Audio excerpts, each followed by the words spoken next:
Hello, everyone. GM. Welcome back to another episode of Overpriced JPEGs. It is a very special episode today. I am joined by two of the co-founders of Magic Eden. I have Jack Lu, CEO, and Zedd Yin, COO of Magic Eden, here on the podcast with me today. Thank you both so much for joining. Thanks for having us. Magic Eden, of course, making headlines these days for integrating Ethereum NFTs onto the platform. They have typically been they have historically only been a Solana marketplace. So that's big news. We'll, of course, get into that. I want to get into marketplace economics broadly and really how that business model exists now, how you see it playing out, how you're really thinking about all of that. We'll get into some of the fun Twitter, not beefs, maybe that's overstating it, but some of the fun Twitter moments that have happened with Magic Eden recently, some back and forths with Opensea that went down, talk about security and any other number of things that inevitably will come up as we get into this conversation. But first, we do need to hear a word from our lovely sponsors. There is a brand new staking feature in the Ledger Live app today. We all like staking the assets that we're bullish on, and now you can stake 7 different coins inside the Ledger Live app. Cosmos, Polkadot, Tron, Algorand, Tezos, Solana, and of course, Ethereum.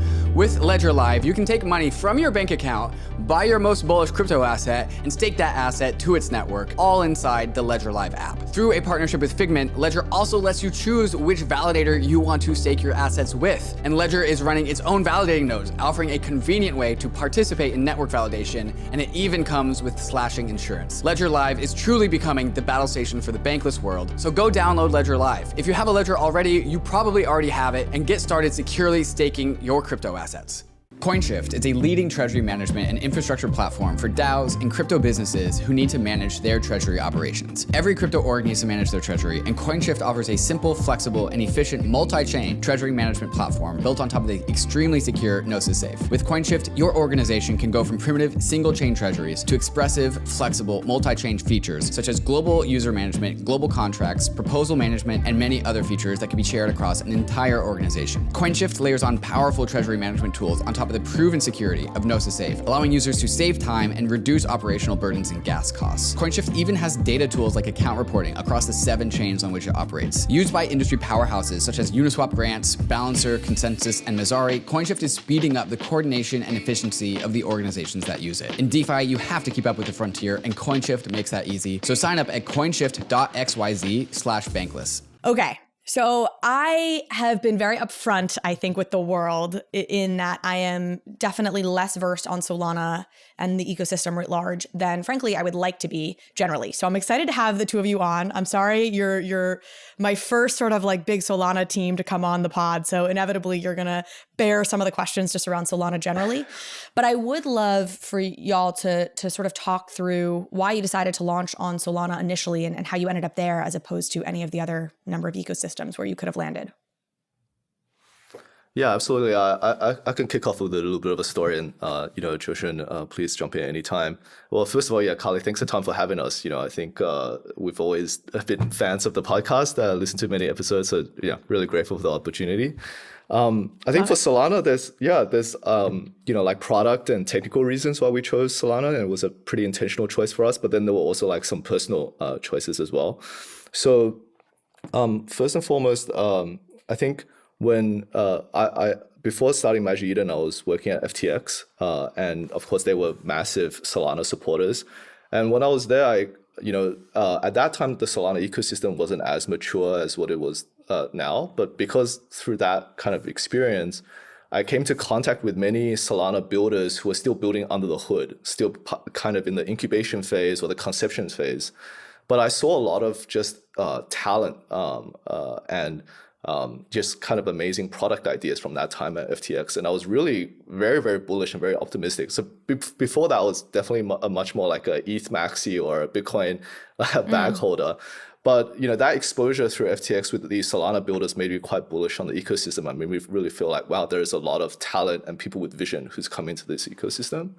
And then secondly, like on a more like a product and technical perspective, our founding team for Magic Eden, we've got 4 founders. 2 of us came from kind of deep consumer product background. So I came from doing PM at Google, and Joshin came from a deep product background at Coinbase.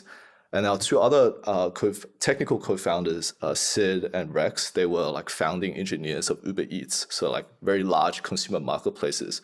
So all of us come from this very deep like consumer product background, and we were very attracted to the Solana value proposition of like, you know, really low transaction costs, fast finality. It just seems like a chain where the cost of experimentation and the cost of trying out new things seem to be much cheaper, much more accessible. We thought, you know, like given this NFT thing is so nascent and it seems so much more consumer centric than, you know, previous crypto use cases like DeFi, the Solana as an ecosystem at that time seemed like a good bet to try something new. But yeah, Josh, did you want to add anything else? Yeah, I think I would echo the point around following where the builders are going, because and I spent sort of 3 years building on Ethereum as well. I was one of the early employees at DYDX. But one of the things I noticed around that time as well was that a lot of the friends that I had who were very early in the Ethereum DeFi days were going across to build things in Solana. So a good example here is the founders of Phantom, who were previously at 0x, right? Good friends of ours. And they had moved over to the Solana ecosystem very early. So we just felt that there was just a very nice and organic momentum brewing at the time. And that thesis around sort of new use cases and experimentation, I think proved out to be very true, because we saw the NFT ecosystem grow extremely quickly. And we were lucky enough to catch that at the right time, but also build, I think, what was, you know, ultimately like the best product in the ecosystem. So that was sort of the rationale behind the early decision. But you know, we're kind of just excited now because this platform that we've built now allows us to expand into many other types of verticals when it comes to NFTs, and also tap into many other users and creators. So that's sort of the focus for us going forward. Was that the plan out the gate? Was the plan always to expand into Ethereum and potentially other chains as well? Yeah. So it was. Oh, sorry. Yeah, I think so. Yeah, in our original kind of like strategy deck, we definitely wanted to be serve like different ecosystems and different communities, and Ethereum was definitely pretty high on the list. Yeah. Did you feel like there was an opportunity to make a name for yourself in maybe a less competitive market at the time, Solana, that you could then leverage into other chains? Did that factor in? No, I think like at the time when we were first starting the business, I think first, you know, we're absolutely feel privileged to be in this position, like somewhat surprised as well, right? Like we've only been around for 10 months and we've managed to trade like 2 billion in cumulative volume. So we at the start, when, you know, on day zero, I don't think any of us, the 4 founders, expected this kind of growth as well. But at that time, the competitive intensity of different ecosystems wasn't like a super high consideration. It was primarily more around, I mean, even on Solana, we were, I think, the number 6 or number 7 marketplace to launch. And at that time, there were pretty dominant incumbents with, you know, 70-80% market share at that time. So they already had some pretty deep network effects.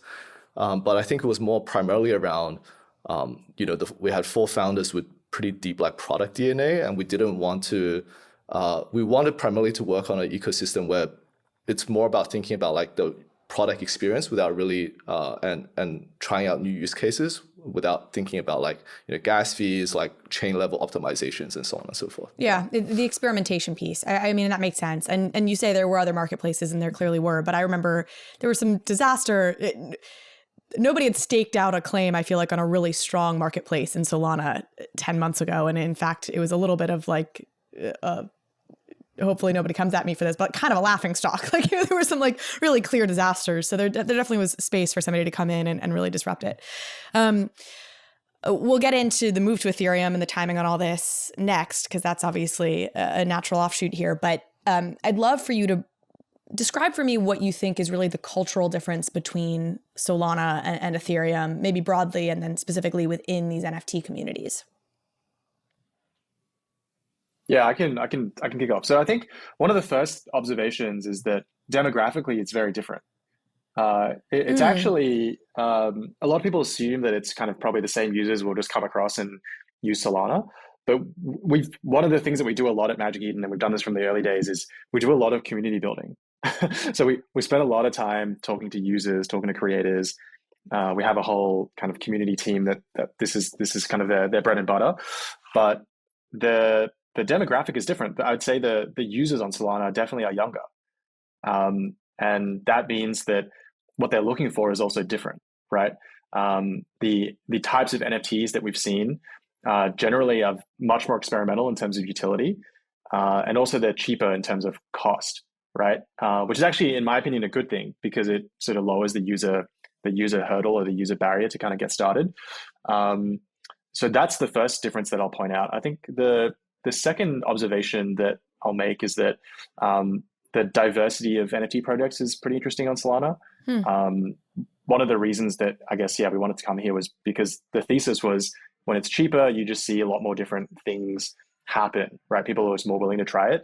And we see a large number of gaming projects choose to launch on Solana. Even if the team is very, very familiar with the EVM ecosystem, they feel like, the single state, high throughput sort of system or nature of the Solana chain and ecosystem allows them to, build a game for the long term. And, we end up seeing that NFT volume then just happen on Magic Eden as a result of that. And that's something that I definitely did not see.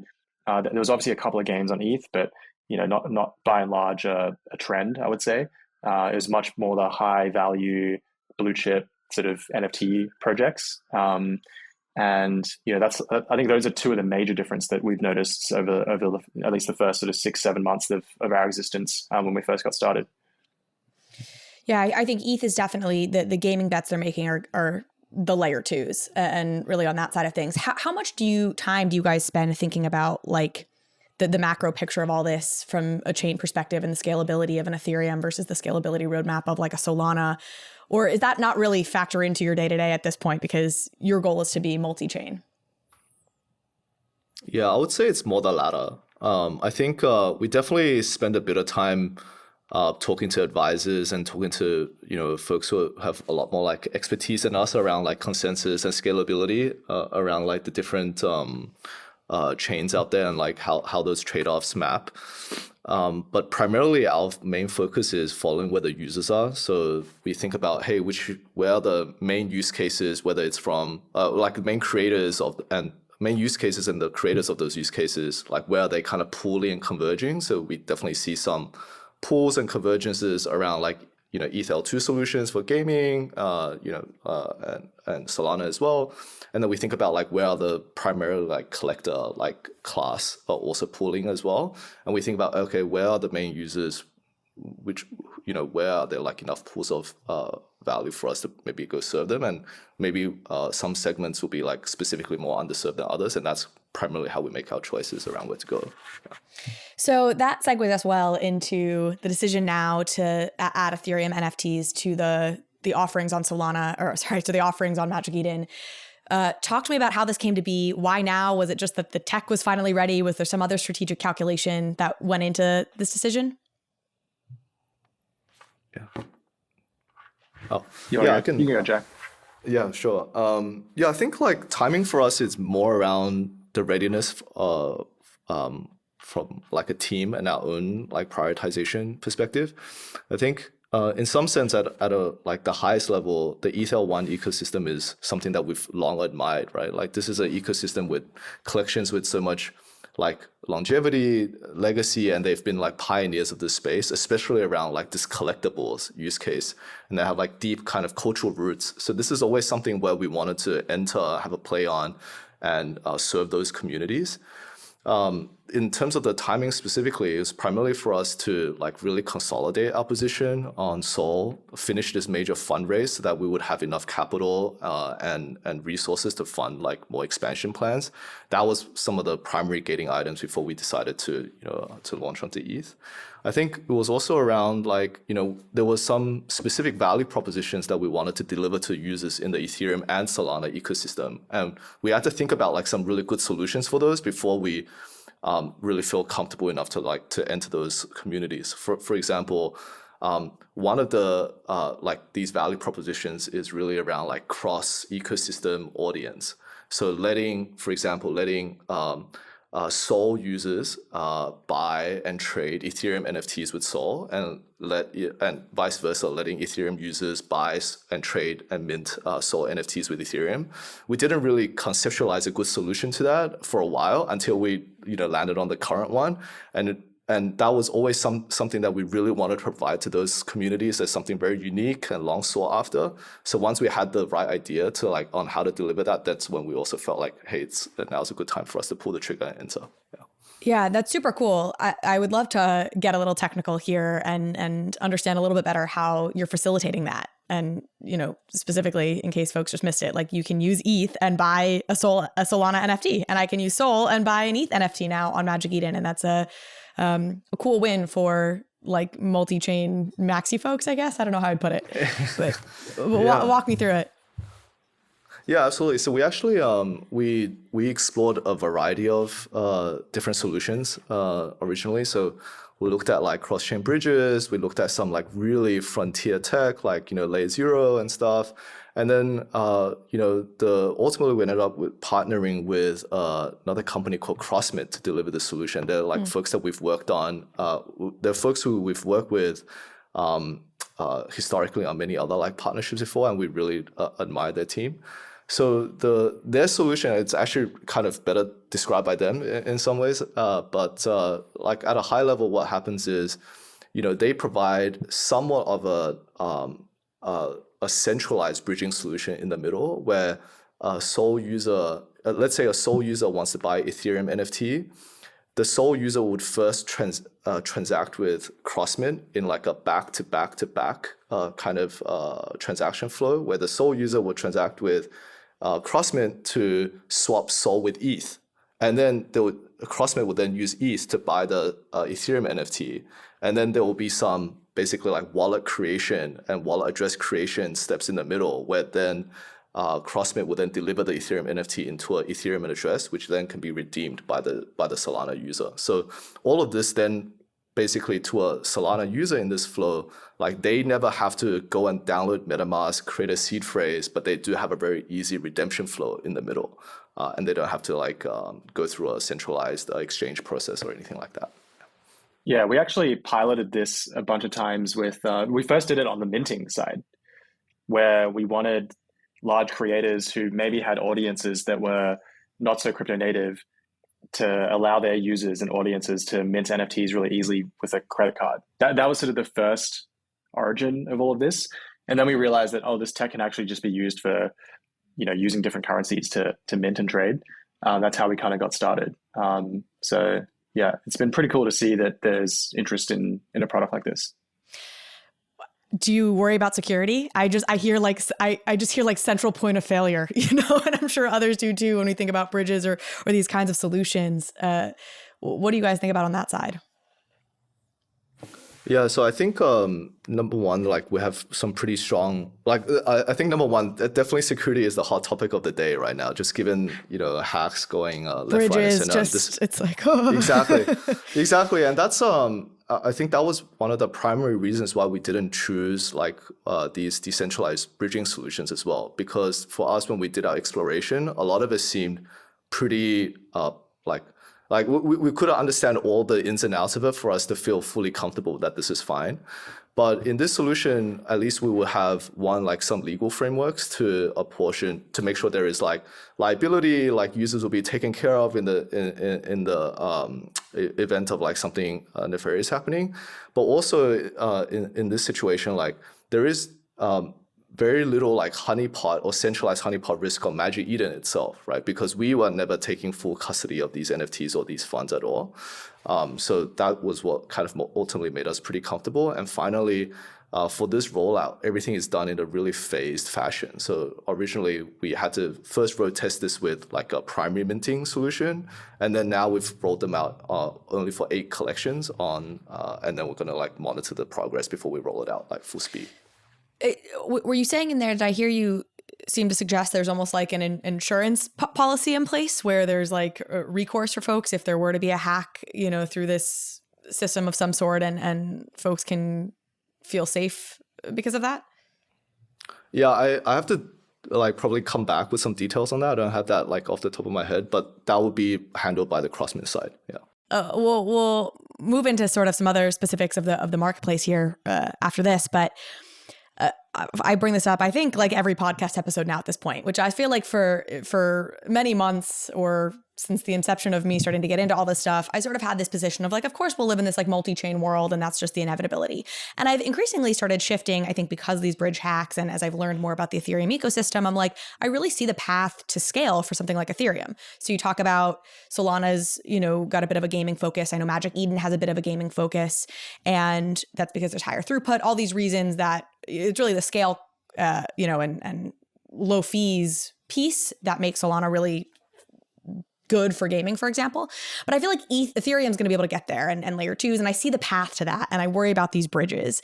And I'm curious, like, if you guys have strong thoughts or feelings on this, like, cross-chain world versus there being a couple players that just end up dominating because they have the network effects and the security. Yeah, I'll share a couple of thoughts. Short answer is I also don't fully know. But I think the thesis is we're at least going to stuff is going to exist on many chains, at least in the short to medium term. And I say that because very clearly the scaling solutions on ETH, while I think it's clear like how it's generally going to play out, at least in terms of like what the solution is, the feasibility of it and the speed with which those things will get adopted is still a little bit TBD. Yeah. And in the interim, that's why you see things like Solana taking off. And I think why people, the VC flavor of the month right now is Aptos, right? And Sui. People are just really getting into that right now. And that's another, from a technical standpoint, I'd say more analogous to a Solana in that it's like a single state sort of, scaling solution. It's a layer one.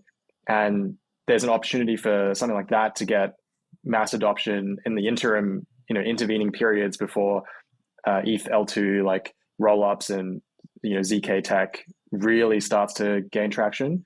So that's one. I think the second thing is that with all these different layers that potentially might live on Ethereum, it's sort of hard, I think, to reason about sort of how composability is going to work across the various layers. And I think that's like a little bit that's one of the benefits I think that you get from the ETH L1 ecosystem today. So I think for those reasons, we expect there to be at least a short to medium period where some of these other chains will get a bunch of traction. And as a result, creators will be experimenting in all these different places. And ultimately the creators of NFTs don't really care. They don't really think about it like super, super deeply. I think the crypto native ones obviously have an opinion in that they experience NFTs for the first time in one of these ecosystems and therefore have some loyalty there. But you reach out to the next 99% of creators and they probably won't have a strong opinion. Yeah. In which case, like us as the application layer, we just care about like what's the best way for us to enable the most seamless experience to create, buy, sell NFTs, regardless of where it is. Yeah.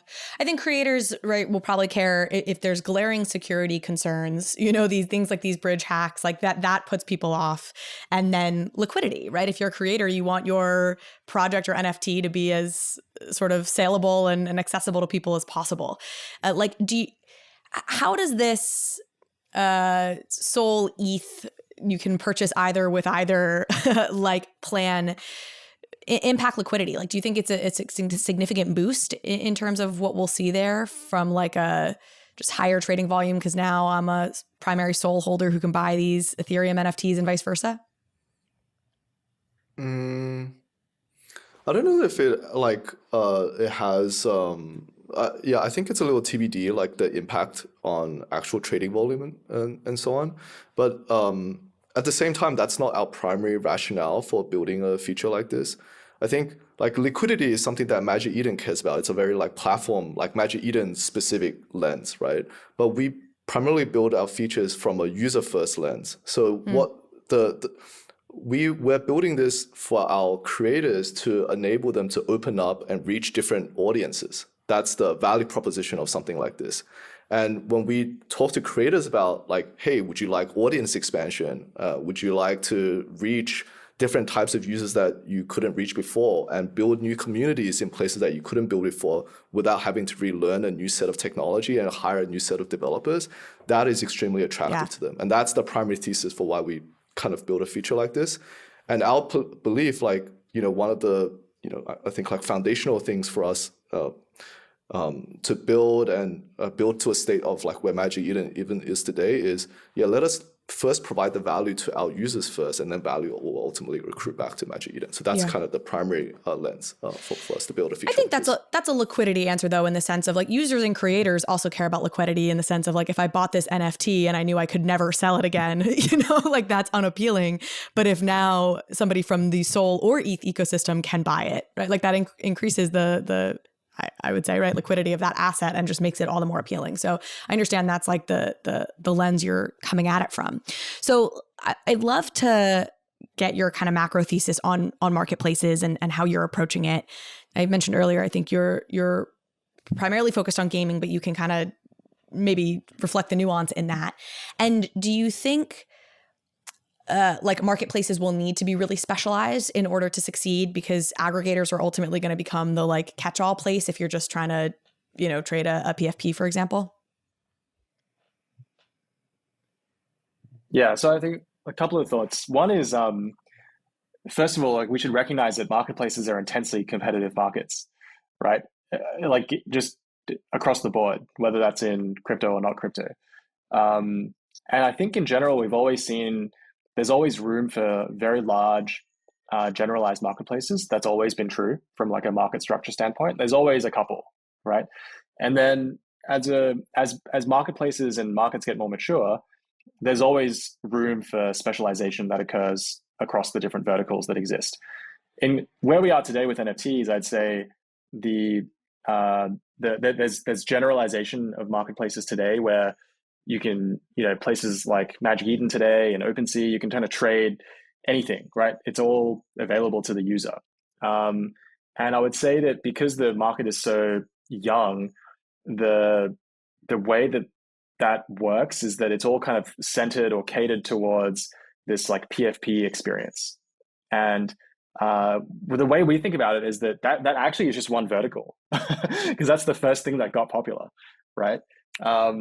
So that's point number one. And I think, all the marketplaces today that cater to that experience, I think is catering for, what just got product market fit in the early days. Can I interject with a question there? And then I don't want you to lose this thought, but I want to double down. I think I heard you said in a conversation, I guess like defend the PFP boom. I forget who you're speaking with, but you were talking about like PFPs as like a really valid utility and like major use case for NFTs moving forward. And I'd love to maybe have you express that viewpoint if you recognize what I'm saying here. And like, I think I tend to be in the opposite camp, which is like, I think PFPs are for like a small market of people, but the mainstream aren't going to necessarily be changing their Twitter profile pictures to like animations, and people actually like having themselves be seen on social media, et cetera, et cetera. Do you disagree with me on that? Or did I misinterpret this earlier statement I've heard you make? I would say that PFPs clearly have been affected like everything else in the macro environment the last like couple of months, right? Do I think as a category, PFPs will continue to exist as a category of NFTs? Like, absolutely.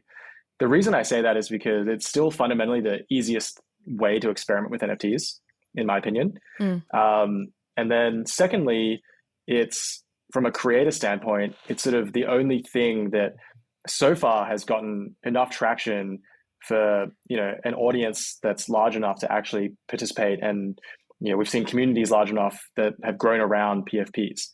And I don't think that this is the end of it. Like, I think that for PFPs to continue to exist, there has to be more innovation either around the PFPs itself or, through other categories of NFTs, which is one of the reasons we actually feel really strongly about gaming as a vertical, because like we want to be in the categories that that end up creating the most amount of NFT innovation, right?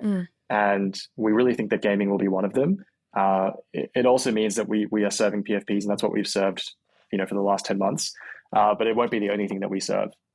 So to go back to the second part of your earlier question, I do think there's some degree of verticalization that is really important, right? Even today, we the way we've built Magic Eden, and even though we're very early in the sort of entry into gaming, you'll see that there's already a different experience that's forming around how people consume gaming NFTs. For us, that means, you come to Magic Eden, you discover games independent of the on-chain items, and you decide for yourself if this is a game that you actually are excited about, interested in, want to play. And then there's ways to discover the items that may exist within those gaming ecosystems, right? And then that experience is really different to how you discover a PFP. So I do think that is quite important that as ticketing or music or whatever, you name it, vertical exists, there will be different ways to consume those things on a marketplace. I feel like you're getting there to part of your competitive advantage, which is to be a more like full spectrum provider, right? Like be with somebody through like a fuller life cycle of their NFT experience, not just like at the point of purchase. I'd love maybe Jack, if you want to take this, kind of talking to me a little bit more about that competitive advantage and maybe fleshing out what Zedd was saying there around like discovering games through Magic Eden and not just like buying an asset on it. Yeah, yeah, absolutely. And I think like zooming out a little bit, like why, sometimes it's like kind of crazy stepping back and thinking about like, even 2 years ago, 3 years ago, you think NFTs will become the hottest like use case in crypto, right? And then collectibles becoming the hottest use case in NFTs. Like 2 years ago, that would be unfathomable as a thing. And then when we think like fundamentally about like, why did this phenomenon even occur? Part of the reason is, this collectibles or NFT experience is so much more like social and fun than a lot of the crypto use cases previously, right? It was previously, if you wanted to talk to the average user about, staking or trading on DeFi, it's a pretty abstract kind of concept that most people, like the every person on the street, it's hard for them to grok those kind of things. But for NFTs, there is this like meme, this irreverence, this like social aspect, this like community aspect, this like shit talking aspect, right? And all of those things are kind of part of a user's experience as they come and experience this use case. But unfortunately, for most marketplaces, we only serve the final, most utilitarian step in that user journey, which is, hey, I've made all of the decisions, I've done all the research, I've had all of my aha moments, I've trolled others and I've received trolling, and now I just click the button to come to a marketplace.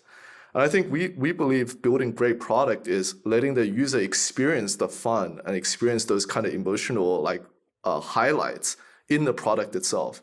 And then to your point, Kali, absolutely, we want to expand horizontally across the user journey in all of the verticals that we have, so the user can really experience those kind of things. So for gaming, yes, there should be discovery where they can come and play the game on Magic Eden. And then like they don't have to buy anything at that point, but the user has received some value that's adjacent to NFTs, right? And then if they're like, oh shit, yeah, I actually really like this game, this is pretty dope, then they can decide to buy something, right? And they can like take it home and enjoy it themselves. So we really like that immersive, like giving user value first kind of driven aspect of NFTs as well.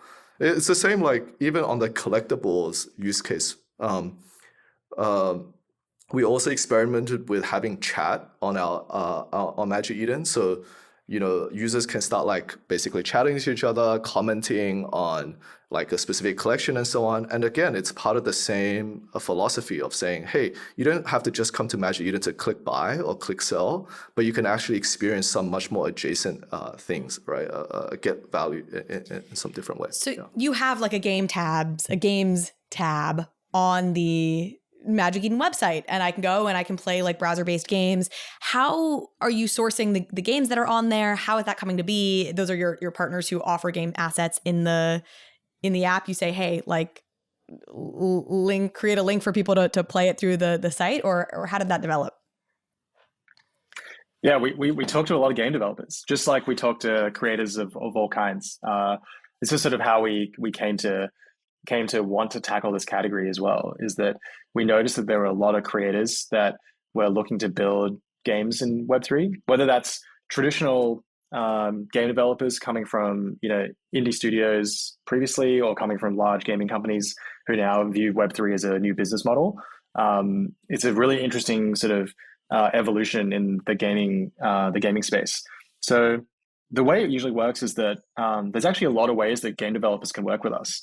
Number one is obviously, featuring in this like discovery portal that we've been talking about, which is kind of cool because it's almost like a one-stop shop for the players to come and just check out what's new, what's the most exciting game that's happening in today's Solana. But obviously, as we expand, there'll be games on other chains. And then the second way for game developers to work with us is we give them a platform to launch the NFTs that are going to be used within their gaming ecosystem, and that's the product called Launchpad. that we have, right? Which is actually available to anyone, not just game developers, but we've increasingly seen it's very, very useful for game developers as they build their community and try and go to market, because the build cycles are typically really long for someone who's building a game.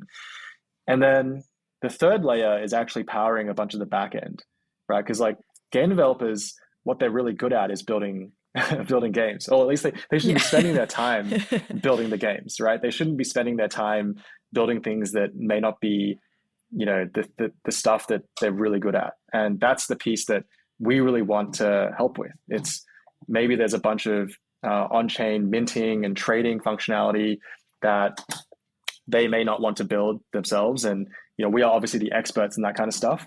So offering some of these solutions as a back end is exactly the kind of things that we think will be really useful for them. So there's a number of different ways that we typically work with developers, and that's sort of a few of the ways we work with games.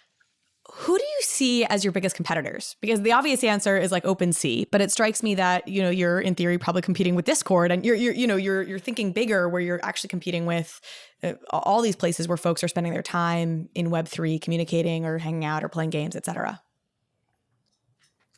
Yeah, I can take that one. I think, look, of course, like many folks compare us to Opensea, and then, ask us about like the competitive dynamics there.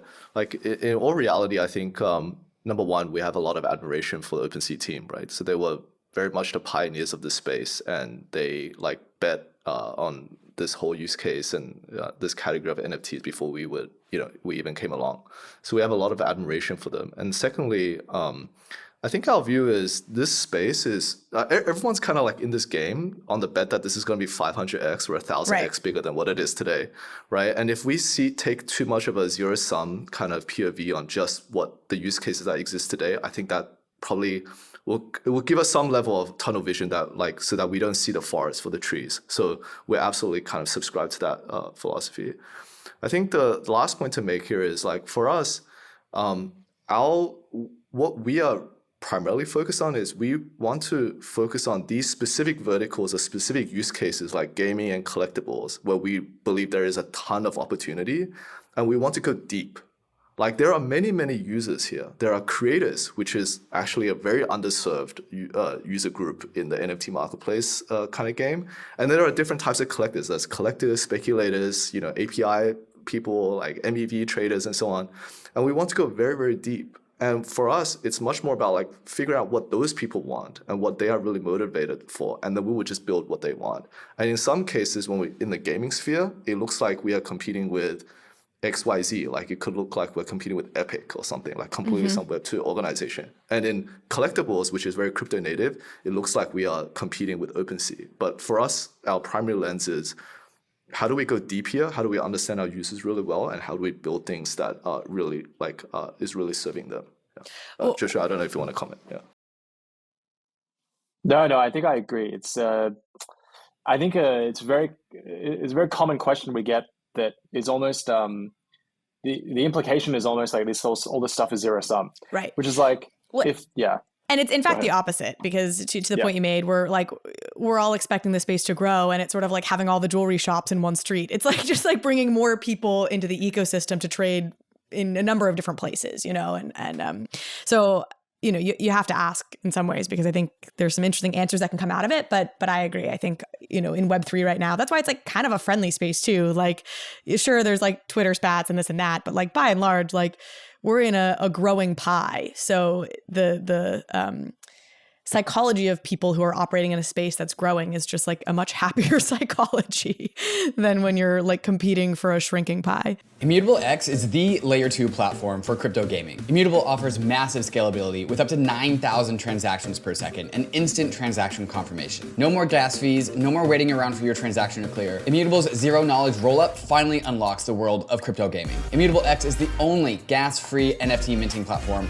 with over 26 million NFTs minted, all with zero gas fees. With the power of Immutable, gaming developers don't also need to become smart contract developers. They just need to plug in to Immutable's API and instantly start unlocking the full potential of crypto assets inside of games. This is why world-class companies and projects have decided to deploy on Immutable X, like GameStop, Ember Sword, Planet Quest, Illuvium, TikTok, and many more behind the scenes. So start building your game on Immutable X today at immutable.com.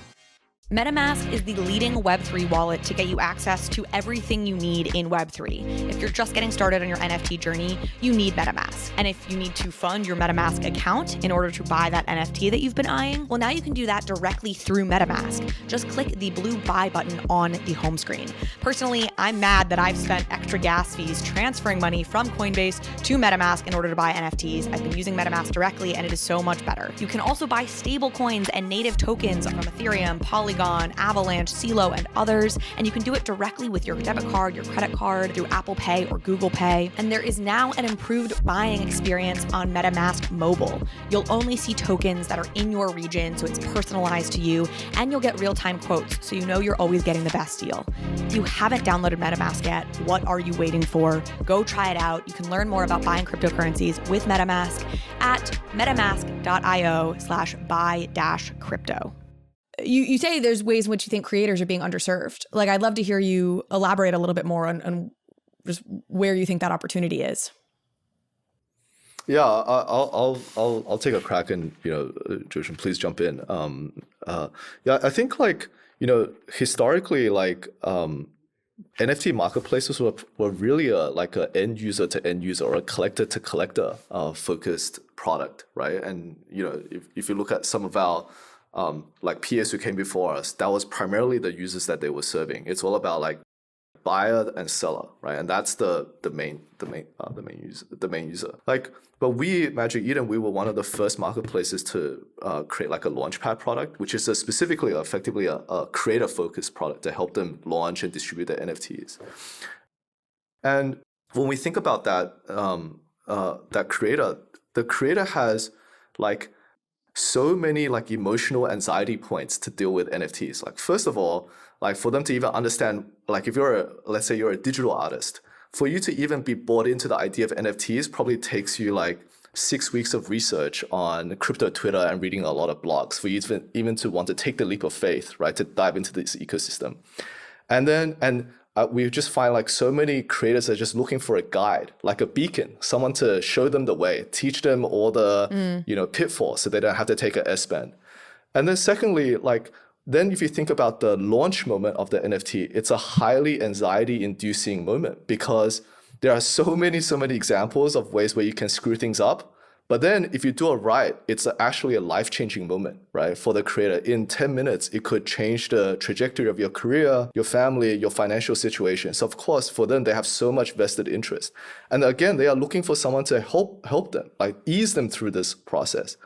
And then afterwards, like there is, they launched the NFT, there is a whole bunch of, problems that they face with, okay, how do I keep my community happy? How do I even understand like who is holding my NFTs? How do I build even more use cases along? So for all of those things that like there is a lot of, I would say like emotional baggage and pain points that come associated with that.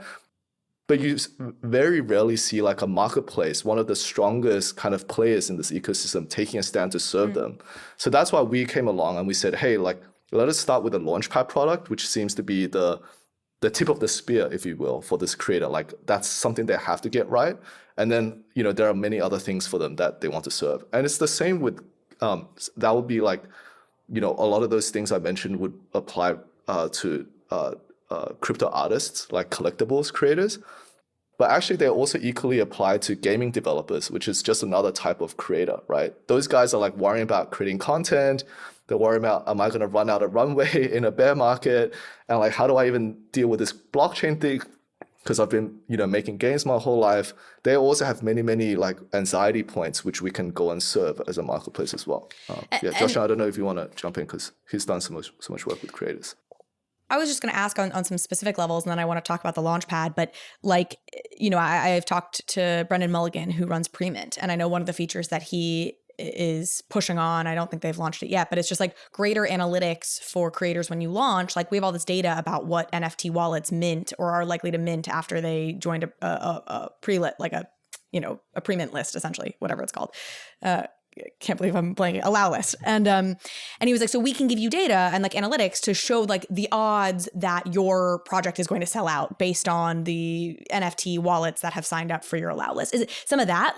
Is there an analytic piece to this that you can give creators that give them hope, or like, hey, congratulations, you just minted out and you have this amount of SOL. Here's how we recommend like spacing out your spend for the next year, because here's what we've seen historically when it comes to like what you can expect on secondary. Is it that kind of arming them with historical data and information so that they can make more informed decisions? Yeah, I mean, today that piece is, we have a lot of data just from the number of launches that we've done, right? We've done at this point over 300 on Magic Eden, and a lot of that information I think can be surfaced to creators and productized in a really, really useful way. Both like you're talking about there like before the mint, give the creator a bunch of signals so that they know, if they need to like do a bunch of things before the mint goes live, if they need to like find additional people to join the allow list. Yeah. Do I need to be worried or not? Am I? Yeah. Do I need to drop the price? Yeah. Do I need to change the supply? There's just all these different things. But there's actually quite a lot even after the mint in terms of understanding who is in my holder base, right? Like, what are they really excited about? What are some ways to tap into other communities or do some cross collaboration with other communities? Is my holder base, also the same holder base as, I don't know, Moonbirds or whatever, right? So that it becomes really interesting when you start to think about that. And these are all things that I think we generally on our side think about it as creator-facing tools or creator-facing product, of which, as Jack said, Launchpad is sort of the tip of the spear. But taking a step back, I would say the way we think about this creator side is similar to how we think about it on the end user side too, in that the user has to come and use maybe like 4 or 5 really disparate sets of products, right? On the creator side, it's like, pre-mint, it's like, I don't know, some analytics tools, maybe there's some launch products, or there's some companies that give you like custom smart contracts. It's very disparate. On the end user side, it's like, again, research, analytics, aggregators, marketplaces, lots of different places. And I think we sort of see ourselves as the unifying end-to-end journey, right? So that creators and users can come just to one place, and Magic Eden just has all of that.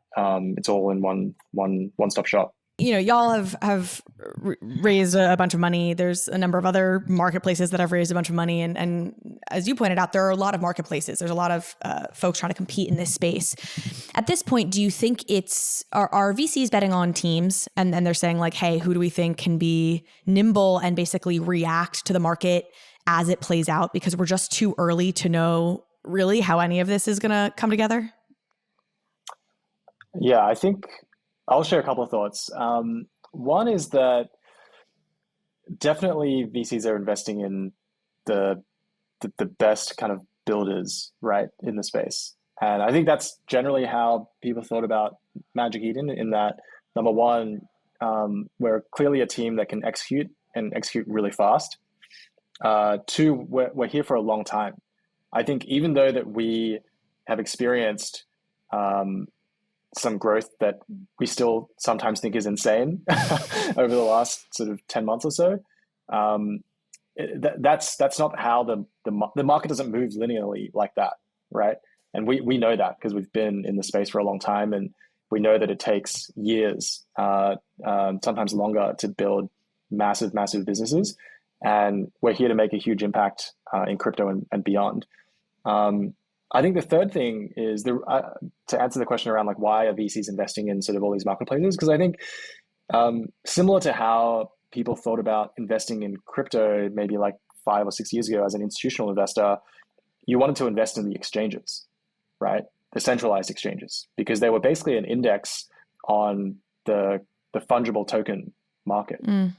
If you believed that, Bitcoin, ETH, and then, the whole slew of other ERC20s and so on and so forth would become a really big market, then centralized exchanges would also be really big businesses. And I think the same is true with NFTs. Like I think Magic Eden is a really excellent index on the NFT market, because if we all believe that NFTs as a technology can get really big and it will serve a lot of use cases, those assets will need to live somewhere, right? And I think they will need to live on a place like a marketplace like Magic Eden, and whoever can serve the next set of use cases for NFTs will be in the best position to do that. And I think that's the bet I think most VCs are making. And I think we're super lucky to have, to partner with some really excellent investors and who back us as a team to kind of chase down that future. I've had somebody privately compare your founding team, and not necessarily anybody specifically, but like to some like very big, successful, quite famous founders. I won't say anything specific because I might give away who said this. Like in a positive way of like, you guys are kind of sharks, but also like you're like kind of a sharks win at all costs team. That makes it sound maybe too negative, but I want to get your reaction to that. If you guys like think you're a particularly intense, gonna win this space kind of a team. Yeah, I don't know if I describe us as intense, but like absolutely, I think we're taking this pretty seriously. Like in the sense of, I think even for us to get to where we are today on Sol, it took a lot of hard work. Like, I remember getting invited to Google to have a talk like a couple of months back, and someone asked like, what are the tips? Like, what was the secret sauce to you guys getting really big? And my answer was, to be really honest, there was no secret sauce. It was just like working all the time. I think that's what he was getting at. Is like yeah, because I think like even on Sol, like because we were like I think number 6 or something like that to launch, we had to overcome a lot of network effect to get to where we are today. And there was just a period where we're just throwing a lot of darts at the door, at the wall, and just in general, just working really hard. And I think because we saw success that was actually the only way to succeed, right? to do that, we definitely have that like kind of, I would say, like burnished in us as a lesson of like, hey, this is the kind of attitude that it takes. But at the same time, I think we also, like, that's why I wouldn't say we're really intense. Like, I think we have a lot of humility at the opportunity that we have right now. Like, it's a real privilege for us to be where we are today. And I think, in that sense, we're actually like just amazingly thankful that we have this like opportunity and this platform to at least showcase our vision and our way of building product and our way of like serving users in this sense. So y'all are lovely. I was almost surprised now kind of chatting with you guys, because it was different than sort of what I was expecting. But I guess really what this person meant was just like the work ethic is kind of insane. They must have been talking about our other co-founders who must be terrible. It must be terrible. The real sharks. Well, I do want to talk about some of the learnings as you've thrown a lot of darts at the board and bring up, I know there was some controversies at one point with Launchpad, a couple projects that got through that really did end up being rug pulls, and one in particular, Balloonsville, which seemed to be a rug pull, and then kind of bragged about the fact that they were a rug pull, and they said, they were able to get through without getting, ID'd. I think y'all had come out and said, teams have to privately dox to us if they want to be on Launchpad, and Balloonsville said, oh, well, they didn't actually enforce that, and we were able to get through, anyway. Maybe talk a little bit about your learnings there and that situation and how you've tried to course correct.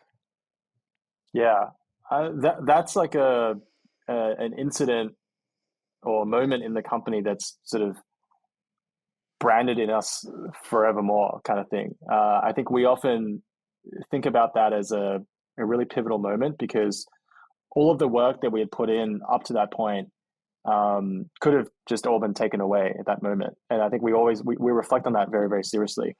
But just to share the context for those that might not be familiar, we had a very high profile, very hyped project rug immediately after launching on Magic Eden's Launchpad. This is back in February. And I think the lesson for us was that in hindsight, there were actually many warning signs leading up to that moment that us as founders we didn't recognize, because I think we were so far in the mindset of let's move fast and let's make sure we continue to grow, and we sort of move fast and prioritize- break things, and then it broke. It broke. But we were so I think singularly focused on that we did not think about the other things. And the other things in this context is, there's actually a lot of user safety, trust and safety that needs to be considered. So I think one of the big lessons for us is that, you cannot have singularly focused goals. I think sometimes there has to be a balance, right? And whenever you go too far in one direction, it's going to come back and bite you at some point. Maybe not immediately, but at some point it will. I think the second lesson that we learned from this was that us as a marketplace or as a company, we're very much building in public, right? And we've always actually acknowledged this and known this, and this is part of the reason why we try and get in front of the community as much as we can and try and be super transparent about things. That means when things go well. That also means when things do not go well. And one of the things actually we're really proud of after that moment was that we actually just got in front of the community about it, and we owned up to the errors, and we said, hey, we're going to actually pause Launchpad for 3 weeks while we fix up a bunch of the stuff that's wrong. And we just owned up to that fact. We're here, and we did that. We paused all of the launches that were coming up. We even referred them to competitors just because if they wanted to continue with their launches on their own timelines, they should be able to do that. Like, this is our mistake. But all of these are good lessons for when you are building in public. How do you actually handle that, right? And we're obviously learning as we go, but I think we handled that part of it actually pretty well, and something that continues to be a strong theme for how we want to conduct ourselves in the future. And then we came back with a much stronger set of trust and safety measures, and that continues to be a really, really big focus for us going forward. So to confirm, do folks have to be doxxed now to launch on Launchpad, at least to y'all privately, or do they have to be publicly doxxed? They have to go through a third party service. So we actually use a proper KYC service, like auditor. Yeah.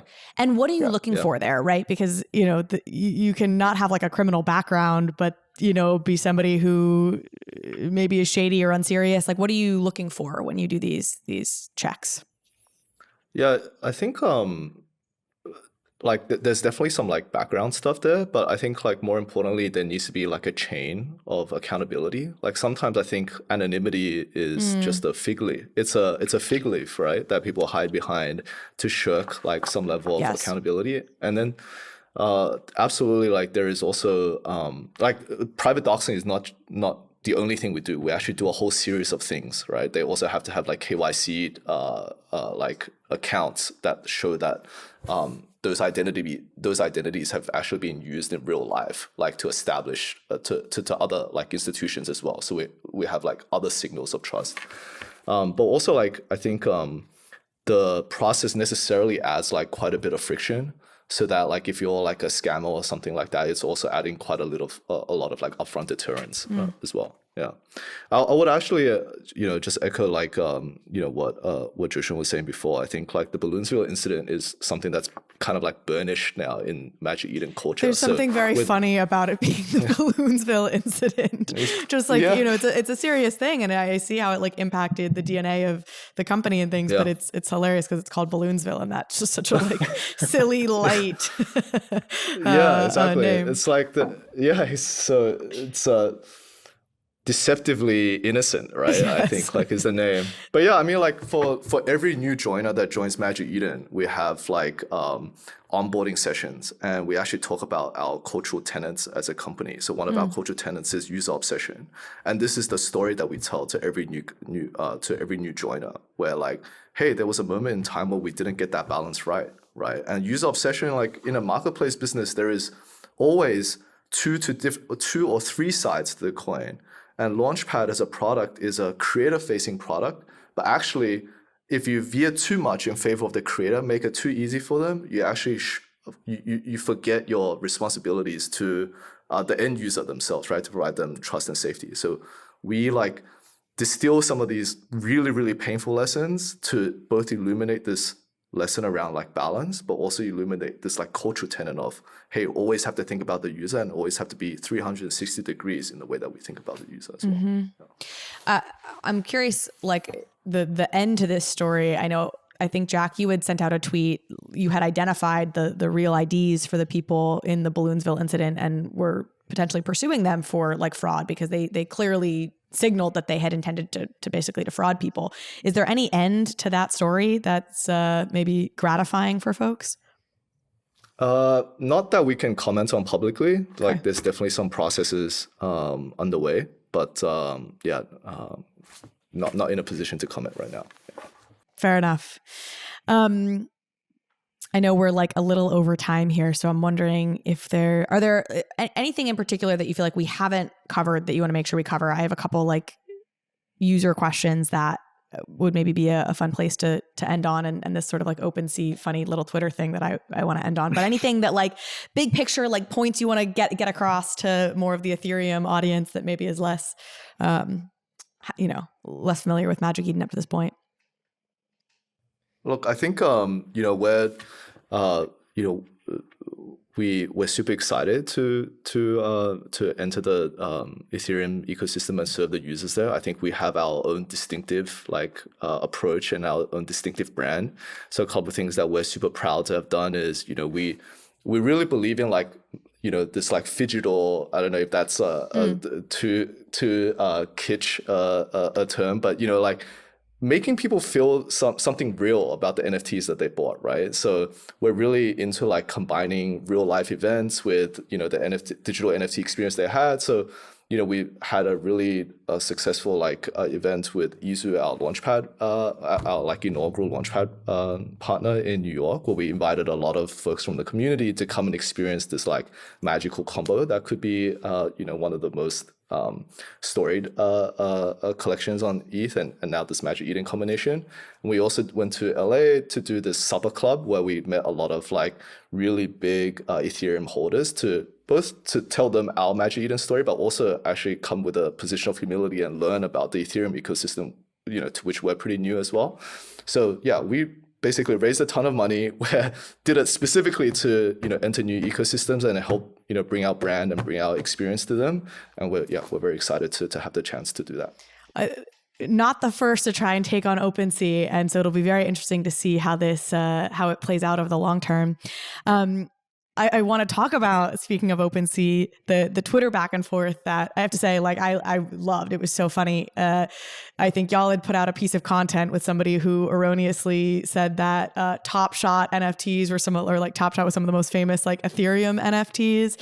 Opensea called you out in a Twitter moment saying mocking the fact that somebody had called Top Shot Ethereum NFTs, and then y'all responded. I think with a clap back about the frozen asset position, which is maybe worth getting into. Any comments on that? Who runs your social media? People were when I said I was interviewing you guys, they were like, how do they handle their social media to be so good at this? we have the infamous Magic Eden intern who's a real employee. But gets called the intern. We call him the intern as well, even internally.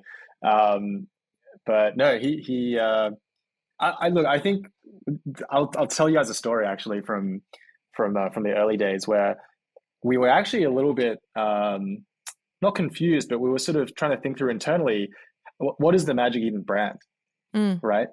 And we were having a hard time, I think, internally, sort of coming to terms with what we wanted that to be, and it was actually a conversation myself, Tiff, who's our head of marketing, and she runs our social team as well. And one of our investors, the Chainsmokers. We got on a call together, and we were like, "Yo, Alex, how do we grow the brand? How do we do it in this authentic way? Should we go partner with Coachella or something? Make us a little bit more, I don't know, hip, more visible, more hip." Yeah. And then he was like, "No, don't be stupid. Don't waste money on that kind of stuff. just you guys already have a brand and a voice. Like clearly your social presence is fun and playful. You guys should lean in and do more of that, right? Because and he drew the analogy of, be more like Elon and less like Jeff.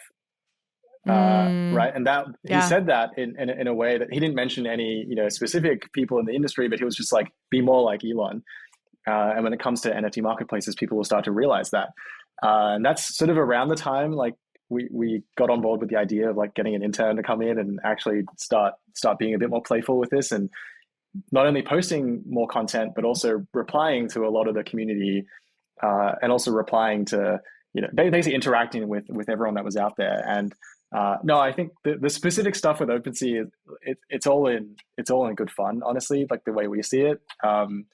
And yeah, I think they are starting to see it that way too. I think they do as well. Yeah. Yeah. No, I think it was clear. I mean, I interpreted it as like, I think very much all in good fun. So Tiff, CMO, we'll give her credit for probably running that, but also maybe some blame for messing up the for somebody under her messing up the yes, the Top Shot Ethereum NFT blunder there, which we will rightfully take the L on that one. We'll take the L on that one for sure. So then let me close with this frozen asset policy. This has been getting a lot of attention for OpenSea. I actually would say you guys coming out and taking a stand saying, hey, we don't freeze assets, I actually think pushed OpenSea to provide a little bit more clarity around their stance on it.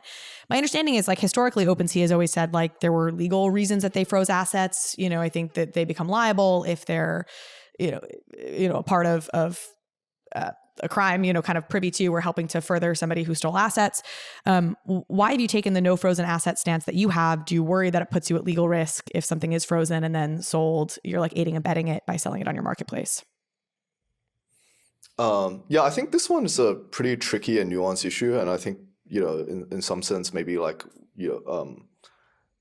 like we work with some like world leading lawyers. We're comfortable with the legal framework that we have right now, but of course, like law in the crypto world is an amorphous and ambiguous thing. So I'm sure like that's something that we have to like continue to keep an eye on as well. I think for us, the lens that we want to take here is like, hey, like, do we actually have a solution to this problem? And in a solution in a way that is like user first, doesn't disproportionately impact other folks. And that's kind of the main lens that we want to take on it. Not that like we don't maybe recognize the problem, but more that I wonder if we can have other takes on how to approach this problem. Right now, we don't have anything to share. You don't have anything to share in terms of other approaches to try and attack the problem. Yeah, that's what you're saying. No. Well, thank you both so much for joining me. I really appreciate it. It has been a consistent goal of mine to kind of understand the Solana ecosystem better. So I'll have you back on once I do and can maybe have even smarter questions around some of that. Though now, you'll be deeper in Ethereum in a couple of months. And so we can have you back on just to dive deeper into what you're rolling out on the Ethereum side. But I really appreciate it. And I missed your New York party, and I'm sorry. I don't know if you guys were here for that, but next one, invite me again. I don't think it was you guys, but somebody on your team did, and I couldn't make it, but we'd love to come next time. Absolutely. 100%. Thanks so much for having us on. This was really fun. It's awesome. Thank you, Kali.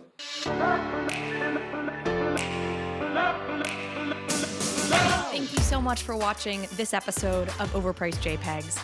If you liked this conversation, if you liked this episode, please go ahead and hit subscribe. It helps me out, it helps the show out, and it means you will get alerts and updates when we post new content. Thanks again.